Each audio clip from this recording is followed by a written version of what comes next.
A vida em Jacareí. Me lembro que o pai montou um boteco, assim um pequeno bar, para minha mãe tomar conta enquanto ele com o meu irmão mais velho Natálio iam para as vargens arar terra. Meu pai tinha comprado um arado e uma junta de boi, só não fiquei sabendo se o aro foi comprado ou se era alugado, mas que interessa isso? O importante é que todos os dias lá iam meu pai e o Natálio bem cedinho para arar terra. Acho que eu deveria ter uns 2 aninhos.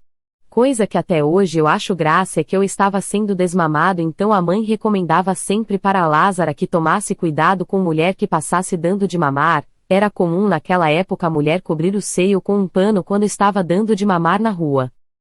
Lá era um paraíso, todo mundo brincando, corre pra cá, corre pra lá, aquela agitação toda, como agora mesmo que tem bastante criança juntas num parquinho, cada um inventa uma brincadeira, enquanto o outro já briga, outro já ia chorando. Não é assim mesmo quando tem um amontoado de crianças juntas.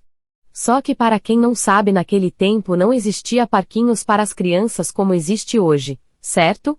Tinha os moleques que jogavam bolinha de vidro, depois que ficou conhecida como bolinha de gude, certo? Outros preferiam brincar com bolas de borracha ou de pano feito por eles mesmos, outros tocavam peão, e assim por frente. Era muito divertido. Na escola ninguém ia, só depois dos 8 anos, e assim mesmo só ia quem queria, não era obrigado como é agora. Então a molecada ficava à vontade, quando as meninas também brincavam, os brinquedos delas na maior das vezes eram inventados por elas mesmas, como fazer comidinhas, brincavam de mamãe, de escolinha, pular corda, enfim várias outras brincadeiras, com isso o dia ia passando. Lembrei também de outra brincadeira que todas as crianças gostavam de brincar, inclusive as meninas brincavam juntas dos meninos. Sabe qual era a brincadeira? Cobra cega. Era brincada da seguinte maneira: umas das pessoas amarrava os olhos com um pano e saia a caçar as pessoas, o primeiro que ela pegasse teria que ser a cobra cega, e assim por diante. Era muito divertido. A gente brincava 2 ou mais horas sem ver passar as horas. A brincadeira do rodeio também era muito divertida, todo mundo tomava parte, quer como assistentes ou personagens. Uns moleques faziam o papel do boi brabo, outro fazia o papel do cavalo, outro fazia o de peão e toureiro, umas das meninas também fazia papel de vaca brava. Era um sarro, nossa, era muito gostoso.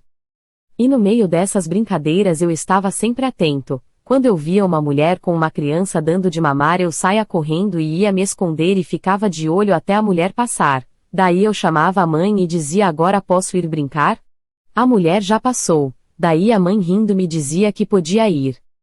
Corria o ano de 1945. 2 coisas importantes estavam acontecendo no mundo, mas falemos em termos de Brasil. Primeiro, estava no fim a Grande Guerra que envolveu o mundo inteiro.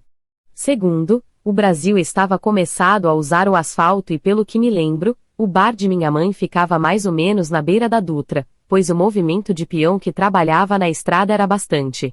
Só que dinheiro ela quase não via. Foi inventado um dinheiro por nome de bororó, era um disquinho de plástico igual um joguinho de botão. Só que cada disco tinha um valor, daí a mãe trocava no final do mês com dinheiro vivo, e assim ia levando a vida. Daí ficava algumas máquinas encostadas nas beiras da estrada em construção. Em frente do bar, no meio de um matinho que existia por ali, tinha um trator, acho eu. Estava todo desmontado, mas nós fazíamos a festa todo dia nesse trator. Lembro que um dia lambuzei todas as criançadas que estavam lá com óleo queimado que saía do trator, inclusive eu. Foi uma festa para todas as crianças. Também lembro que a mãe fazia bolinho caipira. Os bolinhos dela eram uma delícia. Vendia mais que cachaça. E um dia fiz uma tremenda sacanagem. Vendo aquela quantidade de massa pronta, o que foi que fiz? Peguei a açucareira e despejei toda na massa, coitada da mãe. Quando foi servir os bolinhos, todo mundo reclamou. É lógico que o pessoal ia reclamar. Daí ela, com uma baita vergonha, perdeu todos os bolinhos, e sem saber o que foi que aconteceu. Só muito mais tarde é que ela ficou sabendo que tinha sido eu o dono da arte.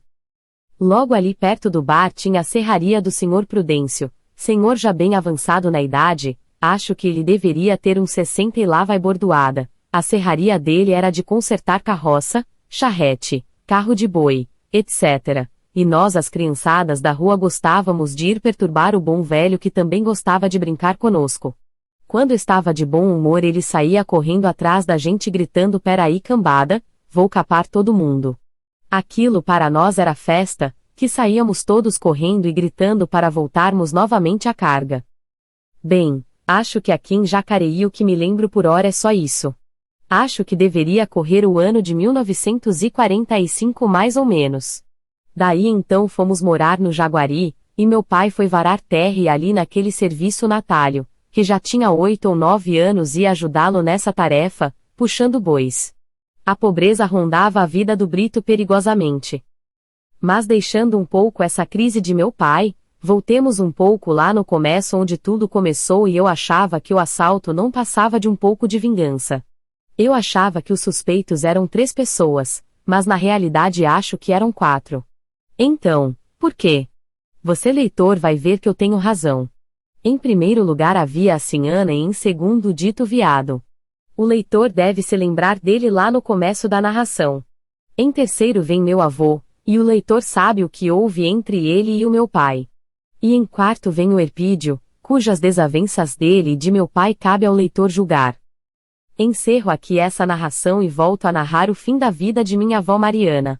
Toda aquela série de aventuras que aconteceu quase que em seguida na sua vida foi muito forte para a sua saúde já meio abalada.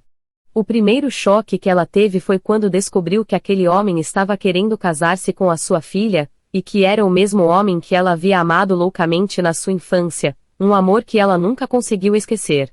Ela nunca podia nem de longe pensar que o Brito fosse aquele menino lá de 1910. Aquele menino que ela encontrava todo ano para juntos viverem aventuras incríveis, e depois como um sonho tudo se acabou. Depois vem a separação de minha mãe e de meu pai, e depois outra tragédia envolvendo meu avô e o Brito. Nessa quase que meu avô perde a vida. Tudo aquilo foi muito forte para ela que já não tinha mais uma boa saúde. Aquilo lhe foi fatal e para complicar mais ela teve mal de Chagas, mas era conhecido na época como barriga d'água. E em pouco tempo ela faleceu. A morte de minha avó deve ter ocorrido mais ou menos em 1940. Os meus tios todos se casaram, o tio Zé com a tia Maria, o tio Miguel com a tia Roça, João com a Vicentina, a dona Maria Margarida com o Brito.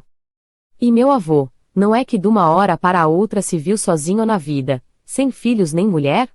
Encerra-se aqui a história de uma família que foi a vida inteira regada pelo amor, e que agora tudo acabou. Somente resta a recordação e nada mais. Algumas pessoas têm doces recordações e outras amargas, isso aí é a vida e ninguém pode prever. Meu avô se encontrava sozinho naquela casa, naquela terra, que foi a sua luta por muito tempo. Uma luta inteira junto com os filhos, com a dona Mariana e de uma hora para outra se encontrou sozinho, só olhando para as paredes. Não tinha mais aptidão para lutar na terra. As lembranças por ali eram demais, aquelas águas onde suas crianças se banhavam e faziam suas brincadeiras. Suas varas de pescar, quais ele sempre via a dona Mariana pegar para ir pescar, a tábua que a dona Mariana usava para bater as roupas, o fogão de lenha que ela usava. Olhava para aquelas panelas todas guardadas ali como ela deixou. O pilão que todo dia era usado por ela. Ali ainda existiam as caminhas das crianças. E como aquilo cortava o seu coração. Era muita saudade para ele pediu a Deus que o levasse para junto dela, porém ele não quis. Ele ia embora dali. Mas se perguntava por que tinha de ser daquele jeito. Como todos os seus filhos já haviam ido, ali só restava minha mãe. Fazer o que né? Ele ia ou não ia morar com ela, afinal. Ela era filha única, caçula. Por que não ir morar com ela? E ele a amava muito do seu jeito.